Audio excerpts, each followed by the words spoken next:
5 আগস্টের পর এই মোদির পদতলে আশ্রয় না নিত, তাহলে আজকে এই ঘটনাগুলা ঘটতো না।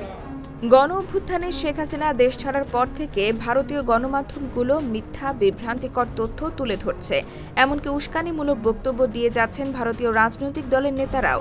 মাত্র 15 মিনিটে বাংলাদেশ দখল করে নেওয়ার মতো হুমকি দিচ্ছেন তারা। ভারতের এমন আচরণে ক্ষুব্ধ বাংলাদেশ। বিশেষ করে প্রতিবাদ জানিয়েছে বিএনপি। তাদের 3টি অঙ্গ সংগঠন যুবদল, স্বেচ্ছাসেবক দল এবং ছাত্রদল আগরতলা অভিমুখে লং মার্চ পর্যন্ত করেছে। এবার ভারতকে পাল্টা প্রতিহত করার কথা বলেছেন বিএনপি চেয়ারপারসনের উপদেষ্টা জয়নুল আবেদিন ফারুক। ভারতকে উদ্দেশ্য করে তিনি বলেছেন, দয়া করে ভালো হয়ে যান, বাংলাদেশ নিয়ে মাথা ঘামাবেন না। ডক্টর ইউনূস বলেই দিয়েছেন, পাশেই 7 সিস্টার, আমরা মাথা ঘামাতে চাই না। বাংলাদেশ একটি স্বাধীন দেশ, আমরা স্বাধীনভাবে বসবাস করতে চাই, কারো হস্তক্ষেপ কামনা করি না। তিনি বলেন, বাংলাদেশ অর্থনৈতিকভাবে দুর্বল হতে পারে, কিন্তু একবার আসেন, আপনাদের প্রতিহত করতে আগরতলার কাছে ব্রাহ্মণবাড়িয়ার লোকই যথেষ্ট।